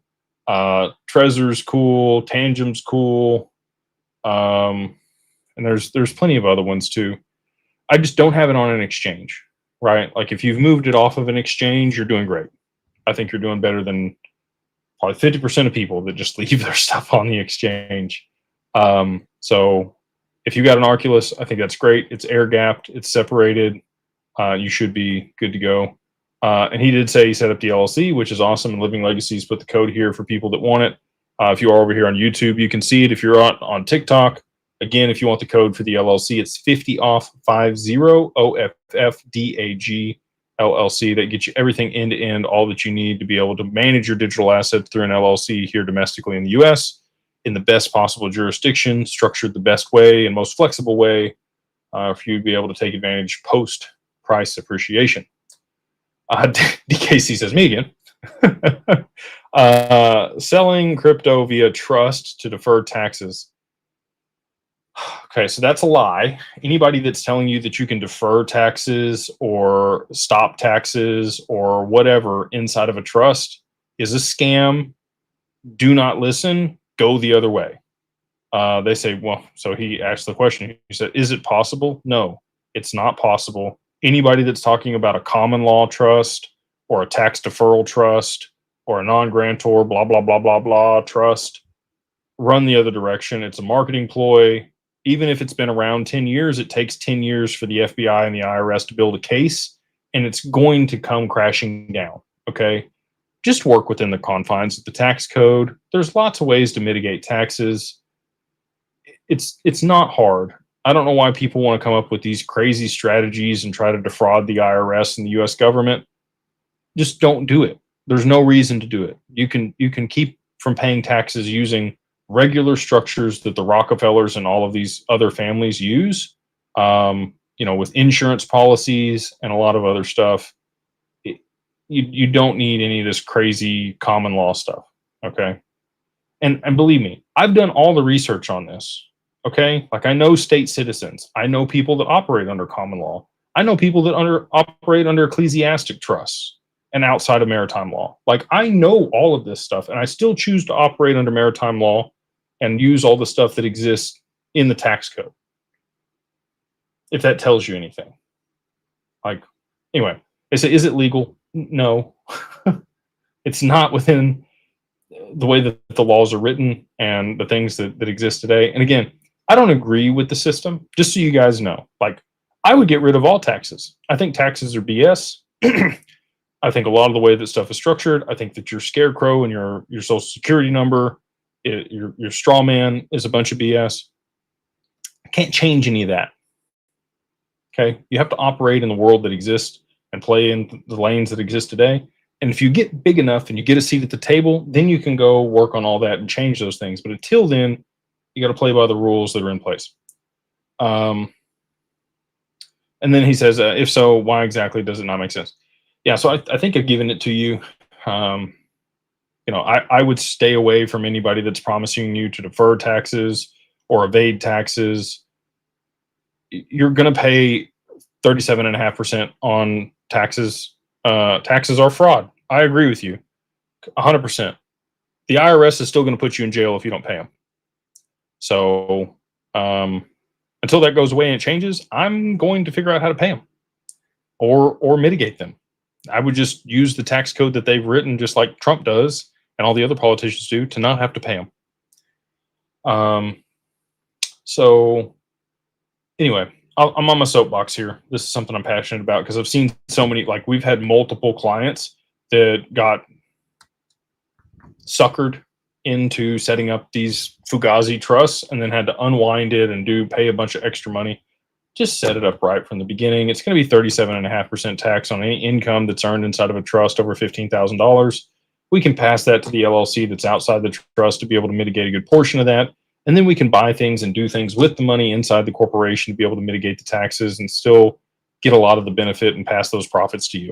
Okay. Like we can set up insurance policies. We can borrow against it. We can, buy a vehicle. We can buy other heavy equipment. Like there's all kinds of things to be able to mitigate taxes completely legally here in the US. If you're working with good people. The All Father. not the alt father, but the all father. You should change it to the alt father. Hey, thanks for the content. I have price prediction of $25 XRP by the end of alt season. Do you think it would be able to buy back? There's not going to be, in my opinion, and again, I do now have a crystal ball, so let me look into it real quick. The crystal ball tells me there's no bear market for XRP on the other side of this. It completely decouples from the rest of the market. There's utility driven. It's going to hold price stability at very high levels and then continue to move higher without huge drawdowns like it's got in the past. So you can believe my crystal ball if you want to, or you can, sell and hopefully be able to buy back later and hope I'm wrong. We already did this one for Honest Aim. Appreciate you again, brother. Scrolling on down. We got Gavin. What's up, man? He says, thoughts. What's your thoughts on the Ledger Flex model? Anything from Ledger, I'm staying far away from. Just personal bias. Again, and look, you can say I have an incentive. We partner with Decent. I'm an affiliate for them. We get like $5 if you buy through the link below. Fully transparent about that. So maybe take it with a grain of salt. I'm just telling you, I have other clients that have had a lot of problems with Ledger. And so for that reason, I don't, I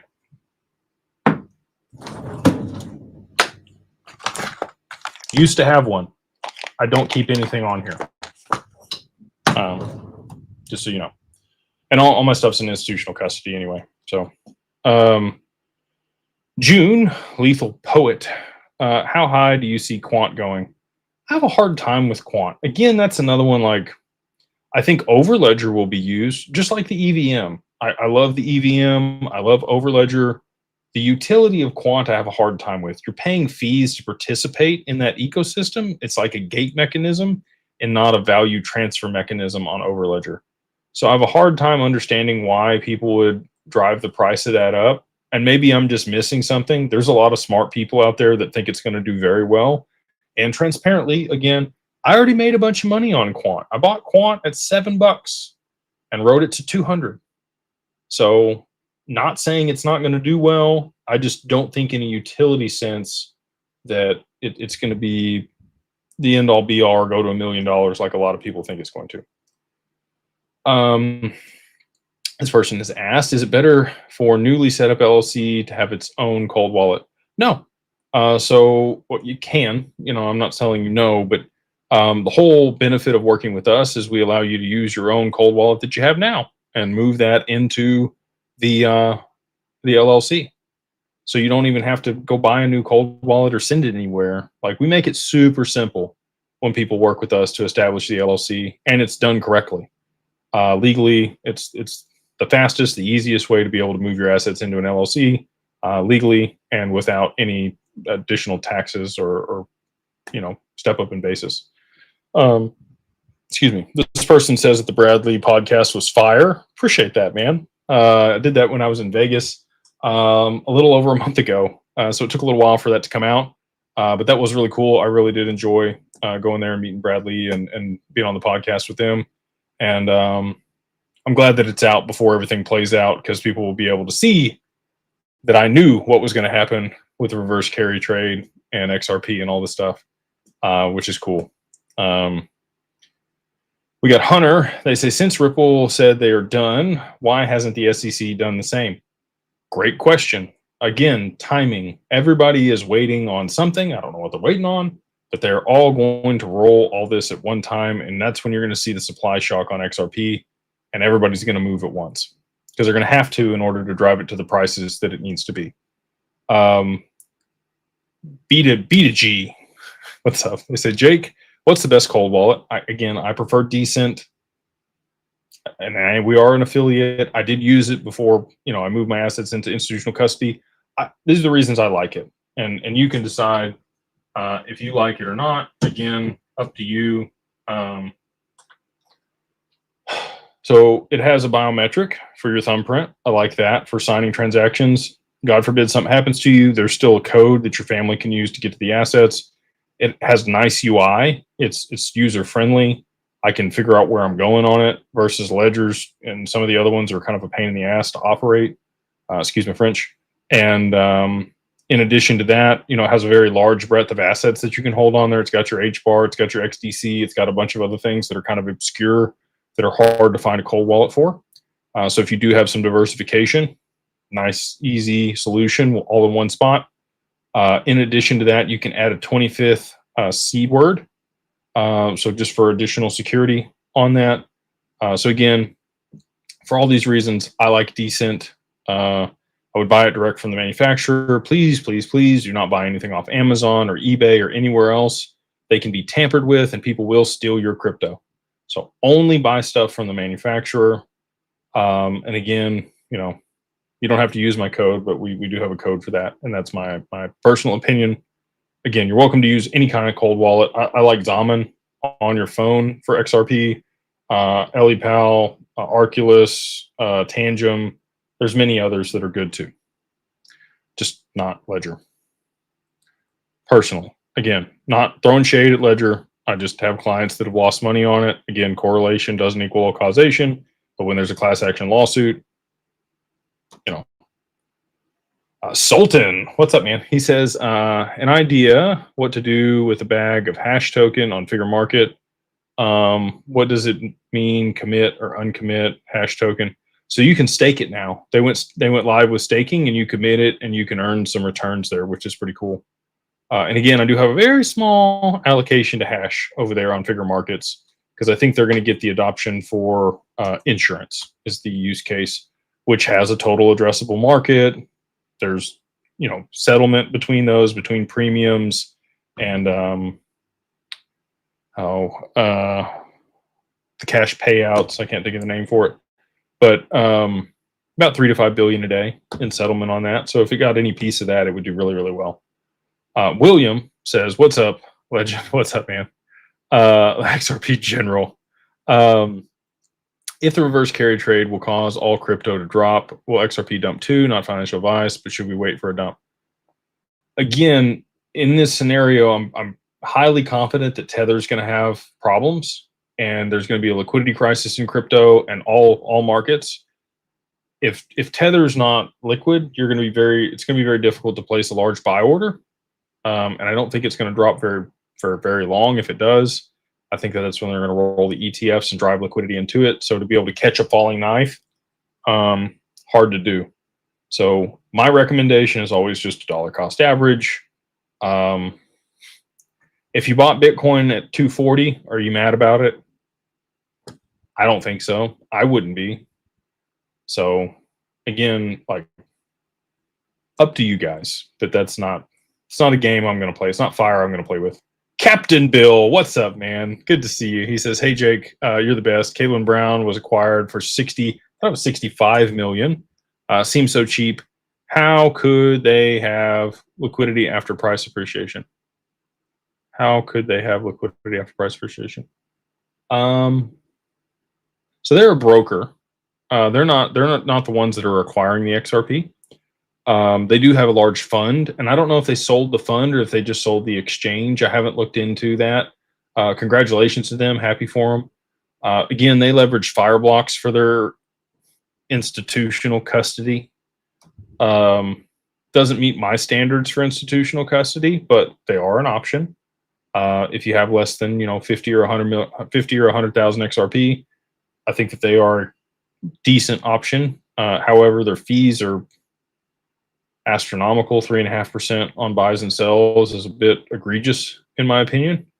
We're 20 basis points with no spread for our clients, and we do charge an AUM fee, but worst case scenario, that's 2%. So even if we're getting 2% plus 20 basis points, that's still 30% less than what they're going to charge you on one single trade. That's not here nor there, but yeah, it's interesting. I would have. Here's the deal: they don't have any financial licenses. They were operating without any licenses. Now, Swift TX or whatever it is that bought them, they may have financial licenses there in Australia that they're going to apply to Caleb & Brown and add additional value to it. Most of the time when you're making an acquisition, it's a land grab, or you're going to be able to provide strategic value to the business to continue to increase the multiple and the EBITDA and the margins and all the other stuff. I think that was a land grab for them. I think that they saw the client base that they had, and maybe Jake was ready to, you know, take a piece off the table.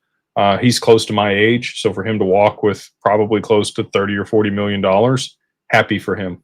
That's awesome to be in your early 30s or mid 30s and get $1 million exit, $30 million exit. So anyway, excited for them. I wish them the best. Not quite. I don't understand the last part of your question here, Captain Bill. A couple more super chats. We got Gavin.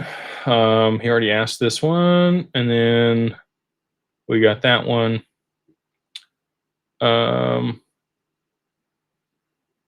Been through those. Anything over here on TikTok that's interesting? Catching the live for the first time. My family told me to follow you. Awesome. Glad to have you over here on TikTok. And again, appreciate you guys hanging out with me late. We'll probably hang out another, I don't know, 30 minutes here, maybe a little less than that. We'll try to get through the super chats and we'll wrap it up for tonight. DKC says, me again, reverse carry trade, why it's important for XRP. Is there any security insurance with decentralized liquidity pools? Currently, no. There is no insurance on any of the AMMs or liquidity pools that are going to be, there are no liquidity pools in the XRPL yet. DAOs don't have insurance. There's a bunch of stuff that's a problem. There's really no recourse if you get rugged or you're participating in one of these and there's impermanent loss. We're working on all of that on our side in institutional custody and with our partners. The reverse carry trade is important. I would encourage you to go watch my domino theory. I put out 3 separate videos on the YouTube channel. The last one was about 2 months ago, where I talk about the reverse carry trade and why there's a bunch of dominoes that need to fall after that that'll cause price appreciation for XRP. We got Papa. What's up, man? He says, "G'day, Jake. Love the work, mate. Keep it up. Was wondering if Zaman's safe to use." Yeah, I like WeedSafe's product. I will say if you're going to send larger amounts on and off of there, they do charge you now, which they didn't used to do. Not super fond of that. Taking 50 or 60 XRP from me when I send a large amount on and off there. Not really a fan of that. So again, you know, decent's probably, they're not going to take fees from you. Rippled says, stunned to see Ripple give BNY this huge play. Then New York had not allowed XRP for being bought by New Yorkers without a high level of creativity. BNY Mellon is one of the oldest banks in the world. They've been around for like 130 years. Bank of New York Mellon, they're a merger in the early 1900s that happened. They are the institutional custody provider globally. Again, almost 70 trillion in assets under custody. So there's not anybody else that you would partner with. If you wanted to send a message that we are the standard, that's who you partner with. And I understand, you know, the frictions there in New York. I don't think that that's reflective of the bank and what they want. BNY Mellon also has their own infrastructure to custody digital assets through Fireblocks, which again, to my standard, does not meet the standards for an institutional custodian, but they may be integrating Medico and Ripple now that they're going to partner with ROUSD. And I think that, you know, then they will meet it because that leverages HSMs. We got Daniel Doolittle. They say, when returns from XRP while staying in Anchorage? Very near future. And that's all I can say on it. I wish I would love to say more. There was a certain Monday, if you guys caught me on one of my lives a couple months ago, I was super, super excited. That was why. So near future. This person's asked about Decent, Cold Wallet, because of the story you told about different brand. Sure, it's safe. Appreciate you. Yeah, the firmware on Decent's fine.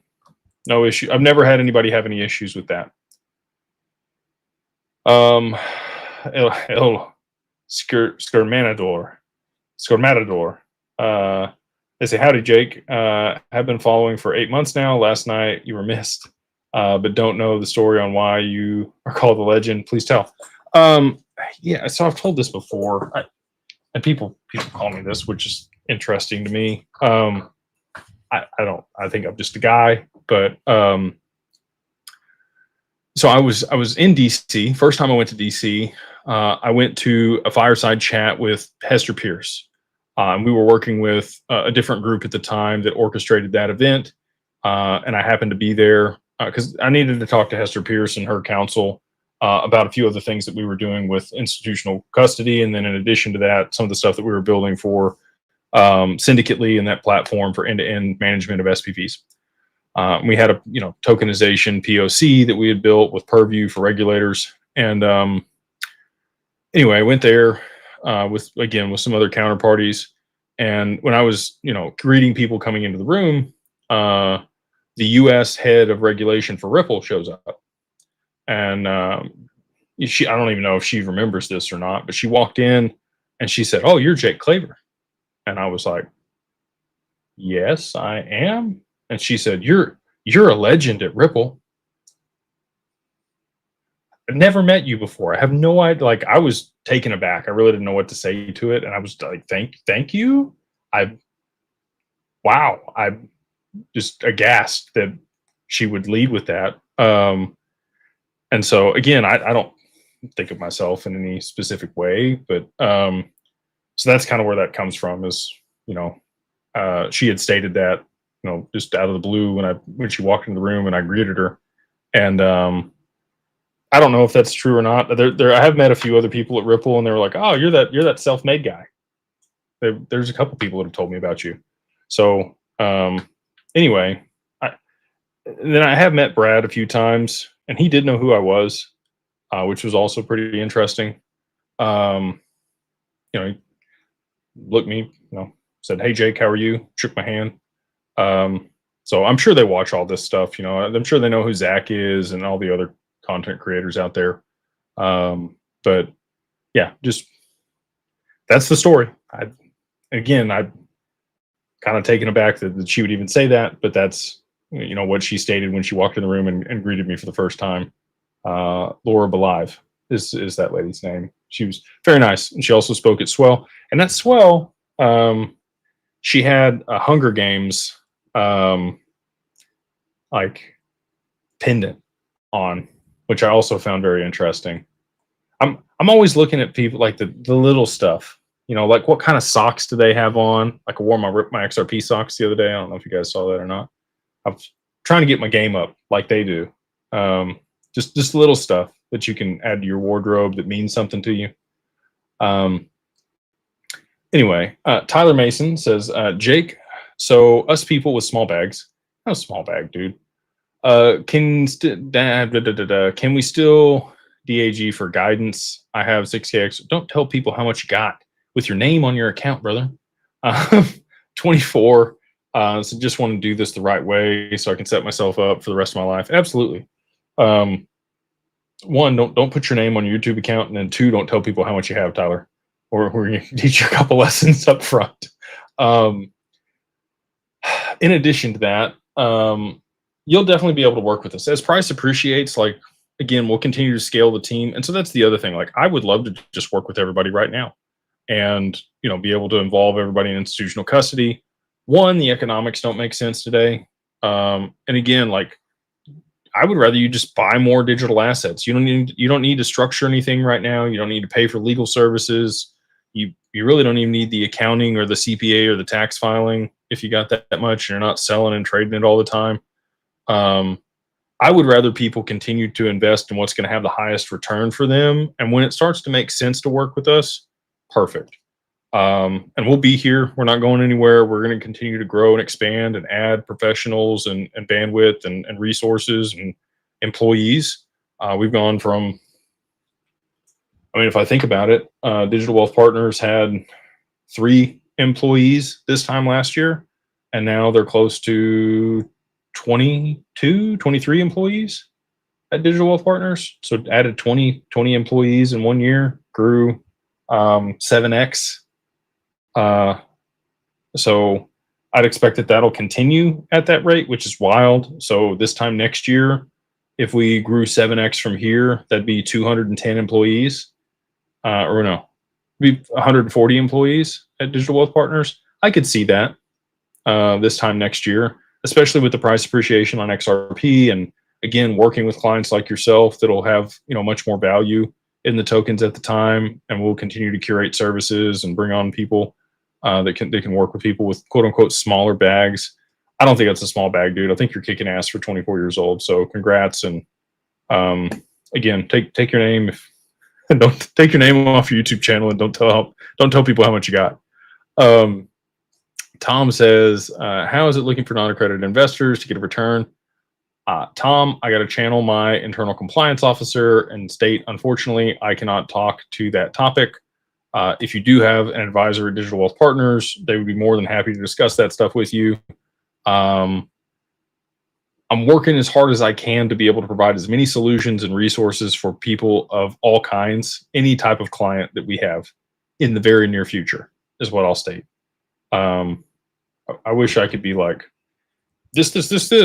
But again, unfortunately, with regulations and the way that things sit, and I know that's a cop out, like it sounds so freaking cheesy and crappy. I got my hand slapped. I literally can't. And here's the other piece. If I do come on here and talk about a lot of this stuff, and it does compromise the firm, I literally like burn all the momentum and everything that we've built could be all for naught. And so I have to be very careful about that. And again, like I stated in the beginning, none of my opinions here are reflective of the firm or Digital Wealth Partners or Digital, Ascension Group. These are my own opinions that I come out here and provide for you guys. But again, like, I have to be strategic about this stuff. And I know it sounds like a cop out, and I think it's stupid, but unfortunately it is how I have to operate. Brandon, or Brevin Dex, I don't know how to say that. I'm butchering it. Hey Jake, I just paid $3K for the LLC setup with the corporate veil. Awesome, dude. I'm in Cali and plan to operate here first, though. Active futures trader. Made so much solo that I want to trade. Trading LLC. Hit me up. Need advice. Willing to pay. I'm 26. Reach back when you get with Laughlin. They can set you up another LLC that's specific for trading. We can set one up if it's trading crypto. So ping Jonathan. You would have got an email from Jonathan if you did set up an LLC with us, and just say, hey, I want to set up a trading LLC for my crypto. But you said futures. So if you're trading futures in the stock market or commodities, that's not something that we specialize in, but you could work with Laughlin to set that up, brother. This person says, can we join as advisors? If you have a Series 65 and a book of business, we'd love to entertain the conversation, Daniel. We're continuing to scale and grow. And if people have, somewhere between 2 and 10 years experience advising clients and a decent book that they're willing to bring over, we'd love to have a conversation with you. You can just, again, reach out to digitalwealthpartners.net, the contact us form there, and we'll follow up with you. Ledge, wait for it, Derry. Sean, what's up, man? He says, first, nice socks, man. Appreciate that. There's a guy that's Cryptos over there on Twitter that I got those socks from. So shout out to him. I got some Ripple socks and some XRP socks from that guy, and they are very comfortable. And they were, I think it was like $40 for the 2 pairs. Like, well worth it. Very cool. Super bullish over the next 5 months and can't wait to work with you. Need $145 for XRP. Hoping to be by my birthday in November. I think you'll get it, dude. I have a good feeling about November specifically. Sona says there is a prominent XRP influencer has played bongos, won't name one, who says 10,000 XRP will never happen because there's not enough money in the world. Can you debunk this piece? There doesn't need to be enough money in the world. It's strictly supply and demand. If they went to 10th grade economics class, it wouldn't be difficult for them to figure this out. There's a lot of people that look at market cap and base things off that, but unfortunately for them, these are protocols. They're not companies. You can't base the market cap off earnings and even discern that ratio. Trying to place a market cap on a protocol would be like trying to place a market cap on the email protocol or the HTML protocol. Like, sorry, HTTP. I don't think HTML is a protocol. So anyway, like you can't put a volume, like you're looking, the total addressable market cap for this is quadrillions of dollars. So to try to place a market cap on it like a company in the trillions or billions, when there's 100 billion XRP, and the reason there's that many is because they need that many, so it's not just an astronomical price. Like if you used Bitcoin to move all the money in the world, it doesn't have enough decimal places. Each decimal place would be worth too much money. Each sat would be too much money. So that's why they need the supply to be so large so that it's still a reasonable price. You know, $10,000 XRP is very reasonable when it's settling derivatives. And I talked about that on Brad Lee's show. If you want to go watch that and probably just show that to that person. And people are going to say and think what they want. You know, I'm not here to debate people. I've had enough conversations with people that actually know what's going on to know, like, I come on here and talk about these numbers, and I wouldn't do, there's too much credibility for me to lose if I'm wrong. I'll say it that way. Stella, it's probably Stella. For XRP holders that don't want to sell, rather stake or earn passive income, you said roughly 6 to 10% for XRP. Again, I've never said 10% yield. That's not going to happen. 3 to 6% yield, completely reasonable, especially with interest rates where they're at. If they lower interest rates, probably not. Probably not. You're not going to be able to earn a risk-free return or a yield on something unless interest rates, you know, stay where they're at, anywhere close to 6%. Now, returns, you could do a laddered treasury strategy. You could do market neutral strategies. You could do very low risk trading algorithms that could generate somewhere between 6 and 10% returns per year. And, you know, that's what we're doing right now. You know, we have these strategies and partners that we've curated to be able to generate those type of returns for people. And again, there's no staking for XRP. There's never going to be any native staking for XRP. I know people want to say, like, because that's the term that everybody uses.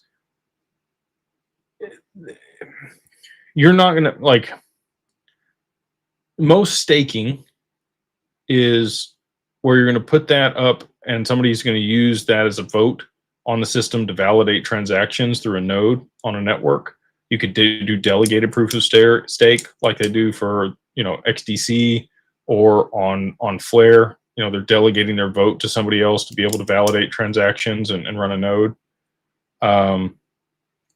You don't need that for XRP. Anybody can run a validator on the XRPL. They don't need a bunch of XRP to be able to run the node.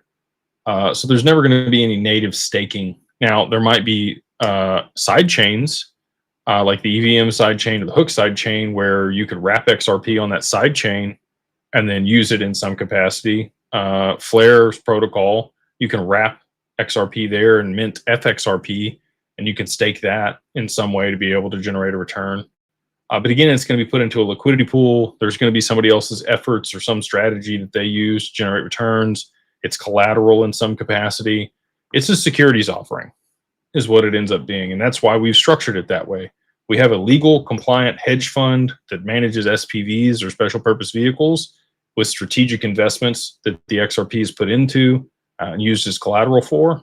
The XRP is actually never put into the strategy. So there's no counterparty risk. It stays there in institutional custody. And again, like, all of these things are orchestrated the way they are for a specific reason so that you don't have the risk of loss like you do in DeFi. So anyway, you can want to stake your XRP all you want, but that's never going to happen. You're going to be able to put it to work in some way or hold it in an account. And, you know, we're working on like a CD type product and a money market type product for XRP. But there's never going to be native staking on the XRPL for XRP, unfortunately. We are getting late here, so I'm going to lightning round these last couple here. We got Eric says, with connecting with DTCC, will Ripple be able to handle the securities with the license they have immediately? Yeah, with Hidden Road and they're a prime broker, they absolutely could. We got Zeno. They say, hey, Jake, with price appreciation, what timeline would you guesstimate for global Nostro Vostro unlock of 25 trillion? I think it's 27 trillion. How do you see that being allocated? Banks will be able to lend that out. They'll be able to put it to work in other capacity. It'll free up a lot of capital for lending. I think lending standards will loosen a little bit, which would be great to drive liquidity for people and borrowing. And I think that that'll be immediate upon the adoption for Swift for XRP. So as soon as XRP is somewhere between 50 and $100 and everybody's on the ISO standard, which is a prerequisite, then you could see all of those accounts be unlocked. I think that could happen this year. Christina, hey, I say, hey, Jake, upon price appreciation, we qualify for the $1 million custody as the 2% fee, about $1,600 a month taken from the interest or billed another way. Please explain the process. How confident do you feel about 2K XRP by December? Pretty confident. Otherwise, I wouldn't come on here and say it. But again, it is predicated on a bunch of events playing out. If those events don't play out, then it's not going to happen. So I'm confident that the events will play out, and by proxy, we will get to those types of prices by the end of the year. The 2% fee is taken out. You can fund the account. We recommend people put $5,000 cash in the account. The funds currently pay out on a quarterly basis, and you can use the money off of the funds or whatever portion of that is needed to pay the fees. In addition to that, we will have other yield-bearing mechanisms. I'll just go ahead and say it, that we're working on, that you'll be able to participate in, that will more than cover the cost of working with us, because that has been the apprehension for a lot of people is, hey, I got to pay these additional fees. I can just hold it on my ledger for free, which I completely understand. So Group 1, Gavin, says, hey, Jake, wanted to say how much my wife and I appreciate your honesty with all your opinions in the space, and we gain confidence and knowledge. Thank you, man. I really appreciate that. And the kind words, and thank you for you and your wife's support and hanging out with me on the lives and in the mastermind. And again, if you do want to join the mastermind, again, I haven't promoted that much tonight, but you can go check it out. It's almost 4,000 people there in the mastermind, which is mind blowing, and it's fantastic to see. You can try it out for free for a month. You just use the code BeyondBroke, all capitalized, the number 1, and then MO, get you a free month there in the group. It's just right here at beyondbroke.com, going across the top of the screen. And then again, here's the code BeyondBroke, all capitalized, the number 1, and then MO, get you a free month in Carbon One or Social. Dennis says, BNY Mellon deal with Ripple, Federal Reserve, master account, new banking base layer, in my opinion. I like it, Dennis. I think so too. Crypto Good says, how are you always so confident in your price prediction? I've had a lot of really good conversations, Crypto Good. I've had, I say it this way. I feel like an Indian on the campground, and the shamans come out of the teepee every once in a while. And after you have enough conversations with enough shamans, you can kind of like piece stuff together. And that's how I put together the domino theory. Group 1 Gavin's also said, are we covered for crime insurance at Anchorage once the new opportunity arises to earn yield on XRP?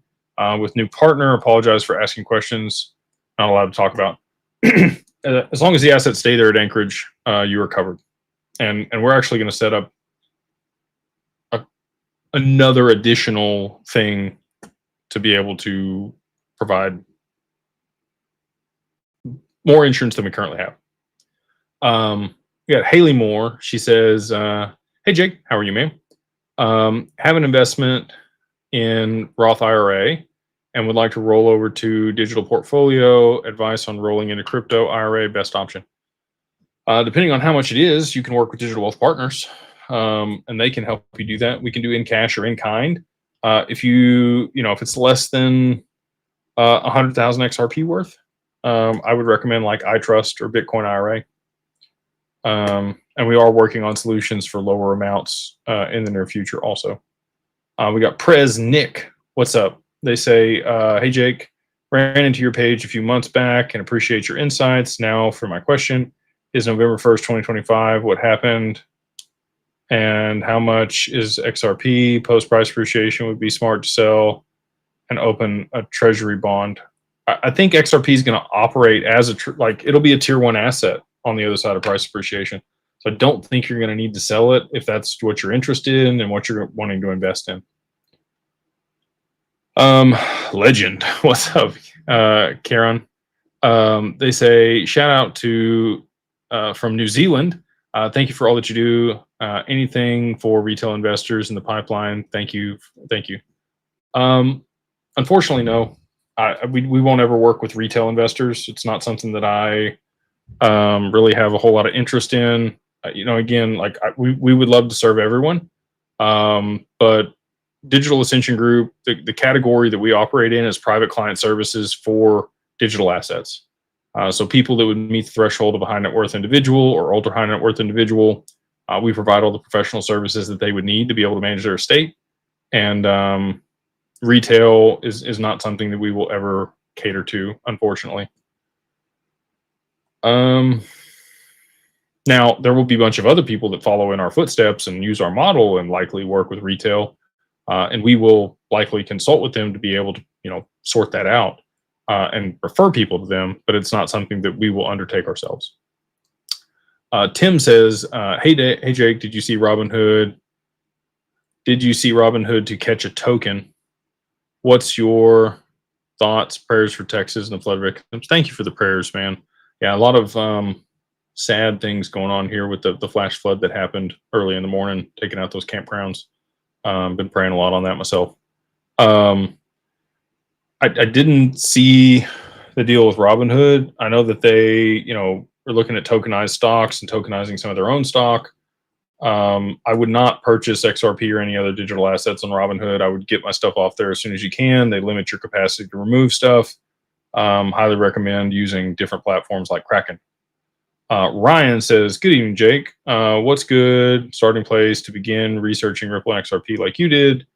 And over the course of your research, what was the most memorable discovery you could share? Arthur Brito, and like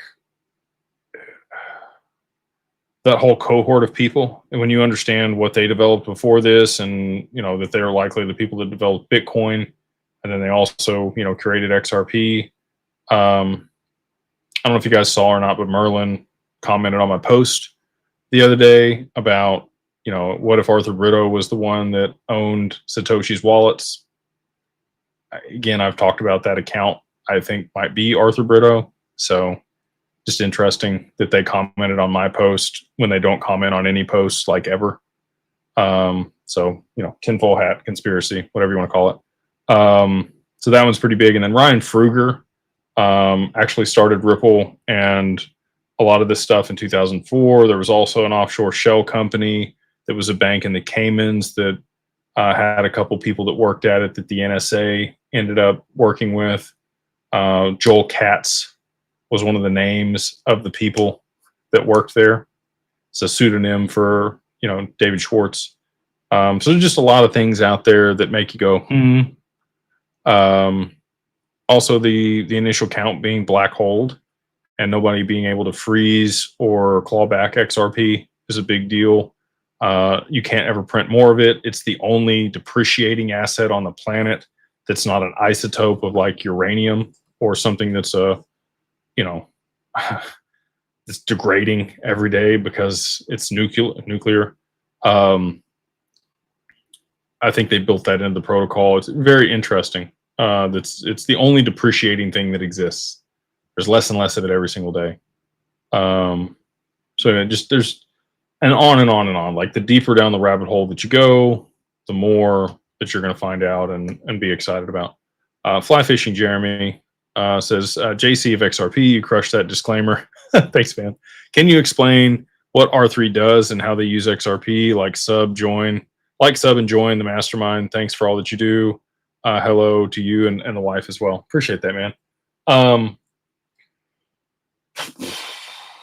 They provide institutional grade infrastructure for banks to be able to create their own private permissioned ecosystems on their proprietary blockchain, which is Corda. And then they allow for settlement and interaction between those ecosystems, leveraging settlement through the XRPL or XDC, whichever is going to be more liquid and have regulatory compliance. Crypto Kiwi actually met a guy from SBI in DC yesterday, which was pretty cool. I haven't ever met anybody from SBI, but I finally met SBI. Matthew Mellon was the guy that had over $1 billion worth of XRP locked up when he died and couldn't access it. Yes, from the BNY family. Yep. I'm pretty sure they got that out, though, from what I understand. Michael, what's up, man? He says, hello from Rockwall, reading your book, learning from fire hose. I know, man. It's a lot. Friends say I'm talking like a millionaire when we discuss lots of post appreciation. I tell them I'm preparing for what's coming. Thanks for actually giving shit about us. Appreciate that, man. Thank you for the super chat. I do. I really do care about the XRP family. I really don't want people to end up like lottery winners and, end up bankrupt or lose all their money in just 3 to 5 years. I want people to maintain this for their family for a long time. Nick Perez, actually already went over this one. So kick me up in the chat again here. Which was this one? Going down to the bottom. All right. I think I got through all of them. And if I didn't, you're more than welcome to email me. Just email info@digitalfamilyoffice.io. We got Rob here. I didn't miss you, Rob. He says, Jake, not going to blow smoke unlike your utility approach. This week's pumps seem to be based on bullish tendencies of XRP. I would agree with that. How is it that you feel that these pumps are part of your up and to the right philosophy? Thanks. Again, you got to add additional liquidity into the environment. Right now, they're still pumping liquidity index, into Bitcoin and ETH through Tether, but at some point that's going to stop, and that's when I think XRP will decouple. Justin says, "Can you explain in detail on gifting money to people after price appreciation and how that works? Business write-off. Wake up, Uncle Danny." Yeah, you'd file. So you get a lifetime gift tax exemption of 13.99 million, which is the highest it's ever been this year. Between you and your spouse, it's almost 28 million. And with that, you file a Form 709. You can give up to $18,000 per year tax-free to your children, and that can be in kind or in cash. I think that is actually going to be it. So with that, I hope you'll have a wonderful evening. Thank you for taking time out of your night to hang out with me here on the live. Again, we do these every Monday and Wednesday night. We're going to miss you guys next Monday again because I'll be in DC for Crypto Week, hanging out there, and we will report back on all the fun stuff that's happening. If you do want to work with us, we would love to work with you. If you do have over $50,000 worth of $50,000 worth of crypto, I would highly recommend going ahead and setting up an LLC. You can go to digitalfamilyoffice.io and look at the services page. Again, if you want to work with us to do that, everything end-to-end that you're possibly going to need to maintain the corporate veil and everything else, you're going to want to use the code 50OFF, 50OFF DAGLLC. That gets you, everything end-to-end for $2,000. If you want to work with the wealth management side, you have over 100,000 XRP or at least $500,000 in current value. You can reach out to Digital Wealth Partners. Just go to digitalwealthpartners.net and use the contact us form there. And if you want to learn more and be part of a fantastic community, get access to private deal flow, be part of in-person events, and access to me on a regular basis and our full team, you can go to beyondbroke.com and use the code BeyondBroke, all capitalized, the number 1, and then MO gets you a free month there in the group in both social and Carbon One. And with that, I hope you'll have a wonderful night, a wonderful week, and we will see you guys on the next one.